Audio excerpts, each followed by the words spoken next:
Assalamualaikum warahmatullahi wabarakatuh. Teman-teman yang dirahmati Allah Subhanahu wa Ta'ala, di mana saja berada, semoga selalu dalam keadaan sehat walafiat dan selalu dalam ridho dan lindungan Allah Ta'ala. Teman-teman, banyak orang yang mendambakan kehidupan yang bahagia, banyak orang yang mendambakan kesuksesan dalam pekerjaannya. Bagaimana agar hal tersebut dapat kita capai dengan penuh ridhonya Allah Subhanahu wa Ta'ala? Marilah kita simak mutiara hikmah berikut ini, kita jadikan renungan dan motivasi untuk perbaikan diri kita. Jangan lupa like, subscribe dan notifikasi. Pertanyaannya, Ustadz, kalau ada orang mengaku beriman tapi belum sempurna kebahagiaannya, maka apa masalahnya? Apa amalan yang kurang? Apa persoalannya? Kata Allah, boleh jadi dia tidak mengamalkan rumus-rumus kebahagiaan yang disebutkan dalam Al-Quran. Perhatikan baik-baik, ini yang paling penting nih. Dari sekian apa yang saya sampaikan. Satu, amalan pertama. Kalau Anda ingin bahagia dunia, termasuk sukses pekerjaannya, di rumah tangga bahagia, di rumah bahagia, kantor bahagia, di kampus juga senang, di kehidupan sosial senang. Amalan pertama kata Allah, perhatikan baik-baik, perhatikan ayat keduanya.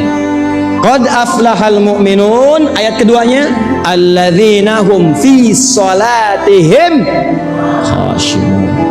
khashi'un. Satu, amalan pertama, jika Anda ingin masuk surga, bahkan surganya surga Firdaus, karena nanti di ayat yang ujungnya dari 9 itu, begitu nyampe ke ayat itu akan disebutkan ulaika humul warithun alladzina yarithuna al-firdausa hum fiha khalidun. Satu, kata Allah, tahan, orang ini saat di dunia khusyuk salatnya, salat.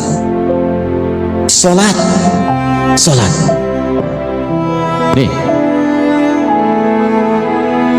awas, hati-hati, fokus.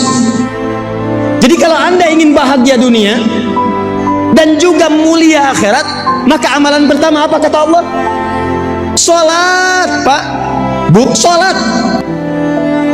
Jadi yang dikejar-kejar itu bukan cuma, mohon maaf, jabatan, harta. Orang sekarang banyak yang salah, pengen bahagia banyak mengejar harta. Nih saya kasih tahu ya, rizki kita itu sudah diatur oleh Allah.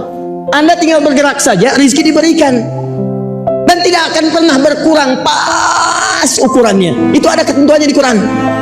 Quran surah ke-51 ayat 22. Kata Allah, wa fis samai rizqukum wa ma tu'adun. Kamu jangan takut tentang rizki. Rizki kamu itu sudah saya tetapkan, akan saya berikan, gak akan pernah tertukar. Boleh ada putri yang tertukar, ada. Menteri yang ditukar, ada. Tapi tidak ada rizki yang tertukar. Setiap kita itu sudah pasti takarannya jelas. Ada yang 1 miliar, ada yang 100 miliar, ada yang 1 triliun. Anda mau kerja apa aja, sepanjang bergerak, maka rezeki akan turun kepada Anda. Nih, kalau nggak percaya ya, buka Quran surah 11 ayat yang ke-6. Saya kasih contoh nih. Wa ma min dabbatin fil ardi illa 'ala Allahi rizquha. Jangankan manusia, kata Allah, selevel hewan melata aja yang merayap, yang bahkan gerakannya lambat. Jangankan manusia, hewan melata saja saya telah tetapkan rizkinya. Hewan tidak punya akal, tidak punya takwa, rizkinya ada. Apalagi kalian manusia, jangan takut tentang rizki, kata Allah, pasti ada. Ibu tahu cicak? Antum ikhwan tahu cicak? Bagaimana cara berjalannya? Di mana adilnya Allah? Cicak cuman merayap di dinding, tapi makanannya nyamuk, bisa terbang. Makanannya punya sayap, yang mau makan nggak punya sayap. Anda bayangkan kalau nyamuknya punya akal dan dia jenius, itu cicak jadi mainan. Cicaknya merayap di dinding sana, nyamuknya di tengah-tengah kubah. Cicak, ayo tangkap, ayo tangkap. Tapi memang hikmah Allah menjadikan nyamuk tidak punya akal, cicak pun tidak punya akal. Dua-duanya tidak punya takwa. Yang paling hebat, Allah hanya memerintahkan pada cicak, kamu cukup merayap, maka saya akan datangkan nyamuk kepadamu. Lihat kalimatnya, orang tua kita mengajarkan dulu kalimat-kalimat indah dalam lirik. Cicak-cicak di dinding. diam-diam. Cicak itu cuma menunaikan perintah Allah. Kata Allah cicak merayap walaupun cuma diam-diam, maka dia merayap diam-diam. Cicak-cicak di dinding diam-diam, datang seekor. Perhatikan, bukan cicaknya mendatangi nyamuk, tapi nyamuknya mendatangi cicak. Kenapa? Karena cicaknya merayap. Kalau cicaknya nggak mau merayap, nyamuknya nggak akan datang. Allah perintahkan pada kamu merayap pun dia datang seekor nyamuk. Bukan cicak yang mendatangi nyamuk, nyamuk mendatangi cicak. Datang seekor nyamuk, lalu apa? Silahkan. Ayo. Oh. Jadi kalau urusan rezeki jangan takut. Makanya salah kalau ada orang mengukur kebahagiaan dengan harta. Begitu hartanya hilang, maka hilang kebahagiaannya. Karena itu banyak terjadi di rumah tangga. Ukuran kebahagiaannya itu materi, harta. Begitu hilang hartanya, masalah di rumah tangganya. Banyak salah ukur. Yang diukur itu cuma materi, penampilan, wajah, ganteng, cantik. Begitu memudar, hilang kebahagiaannya.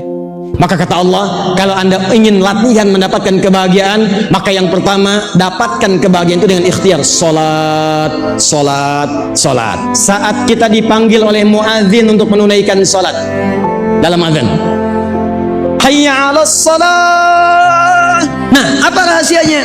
Begitu beliau salat, dalam salat minta. Ini salat belum selesai nih. Dalam berdiri begini, Pak. Berdiri. Masih berdiri minta kepada Allah. Apa permohonannya? Hunalika da'a Zakaria rabbah qala rabbi habli min ladunka dzurriyyatan thayyibah innaka sami'ud du'a. Ya Allah, mereka mengatakan aku nggak mungkin punya keturunan, aku nggak mungkin punya anak, bahkan istriku divonis menopause Allah dan mandul.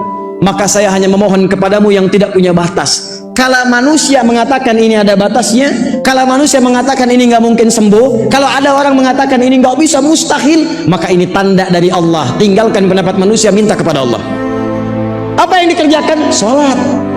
Makanya kalau bapak ibu ada kebutuhan, dipanggil sholat. Dalam sholat itu minta. Kita saat dipanggil sholat itu bukan untuk menyusahkan kita, supaya minta. Anda perlu apa? Begitu minta dalam sholat, apa yang terjadi? Baca ayat 39-nya. Tanadatul malaikatu wa huwa qaimun yusolli fil mihrab. Yusolli sedang salat fil mihrab, di mihrab. Annallaha yubasyiruka bi Yahya. Tiba-tiba selesai berdoa, salatnya belum selesai, masih berdiri dalam salat. Belum tuntas salatnya, masih berdiri. Turun malaikat menyampaikan, Annallaha yubasyiruka bi Yahya. Allah kasih kabar gembira, Anda akan punya anak. Langsung namanya diberikan Allah, Yahya. Yahya itu artinya hidup. Kata Allah, hei, kata manusia kan mustahil. Ada bayi lahir dari rahim seorang perempuan yang monopause dan mandul, bayi yang hidup. Hei, aku tetapkan tidak ada yang mustahil bagiku. Lahir dan hidup dia, namanya Yahya. Umat Nabi Muhammad, Nabi Zakaria sholat berdoa dikabulkan. Umat Nabi Muhammad karena nabinya istimewa, sebelum sholat langsung ditunggu oleh Allah. Mau minta apa dalam sholat? Saya bacakan hadis qudsi. Ini sahih. Hadisnya sahih. Hadatsana qala Rasulullah sallallahu alaihi wasallam. Perhatikan hadisnya. Qasamtu shalah baini wa baina 'abdi. Saya bagi salat dua bagian. Ada hak saya kata Allah, ada kewajiban saya. Hak saya kewajiban hamba yang salat. Kewajiban saya hak hamba yang salat. Apa itu keduanya? Idza qala al-'abdu, dimulai dengan Al-Fatihah. Jika seorang hamba benar membaca Al-Fatihahnya, dia katakan Alhamdulillahi Rabbil Alamin. Dia baca dengan benar Alhamdulillahi Rabbil Alamin. Qala Allah Azza wa Jalla, dijawab oleh Allah, Hamadani abdi, hambaku sedang memujiku. Wa idza qala al-'abdu ar-Rahmanir Rahim, kalau hambaku mengatakan ar-Rahmanir Rahim, qala Allah Azza wa Jalla, Allah menjawab Athna alayya abdi, hambaku sedang menyanjungku. Wa idza qala al-'abdu Malik yaumiddin, kalau hamba berkata Malik yaumiddin, qala Allah Azza wa Jalla majjadani abdi, kata Allah hambaku sedang mengagungkanku. Sekarang perhatikan rahasianya. Wa idza qala al-'abdu, kalau hamba membaca, perhatikan baik-baik, iyyaka na'budu wa iyyaka nasta'in. Iyyaka na'budu, ya Allah, sekarang kami sedang ibadah, kami salat kepadamu. Karena ibadah itu disebut dengan salat. Contohnya di dalam Quran. Kami ibadah, apa makna ibadah? Salat. Dari mana taunya? Buka Quran surah ke-20 ayat ke-14. Kata Allah, fa'budni, sembah saya, ibadah. Bagaimana caranya? Wa aqimis shalah, tunaikan salat. Kita katakan iyyaka na'budu ya Allah, sekarang kami sedang salat. Wa iyyaka nasta'in, dan kami sedang butuh pertolongan. Kami minta ya Allah, kami minta, kami mohon. Nah, Anda saat menyebutkan iyyaka nasta'in itu di hati minta apa? Sedang ada kebutuhan apa? Apa jawabannya? Begitu Anda benar bacaannya, kata Allah, perhatikan hadis kutsinya. Hadza baini wa baina abdi. Ini perjanjian antara aku dengan hambaku. Wali abdi, kalau hambaku benar sampai sini salatnya, baru sampai bacaan tadi, masalah apapun yang dia minta, aku akan kabulkan sekarang. Apapun yang diminta, dikabulkan seketika. Makanya tidak ada nabi, orang soleh, sahabat, tabi'in, dan seterusnya, kecuali dalam salatnya mereka meminta semua yang diinginkan dalam kehidupan dunia akhirat. Karena itu, saya tutup, orang yang sholatnya benar, awas hati-hati, orang yang sholatnya benar langsung dijanjikan oleh Allah di dunianya mendapatkan 5 kebahagiaan yang tidak didapatkan oleh orang yang tidak sholat. Cepat. 1, orang sholat hatinya akan selalu tenang. Saya ulang, orang sholat hatinya akan selalu tenang. Itu ada di Quran surah ke-13 ayat ke-28. Ditafsir di Quran surah ke-20 ayat ke-14. Ala bi dzikrillahi tatmainnul. Yakinkan pada dirimu kalau zikirmu benar kepada Allah, hatimu akan tenang. Sedangkan zikir dalam Al-Quran itu diantara ibadahnya disebut dengan sholat. Di antara maknanya, wa aqimis sholata li dzikri, tunaikan sholat sebagai zikir kepadaku. Kata Allah, apa manfaat zikir itu? Manfaat zikir itu memberikan ketenangan pada hati. Jadi kalau orang biasa sholat dengan baik, hatinya tenang.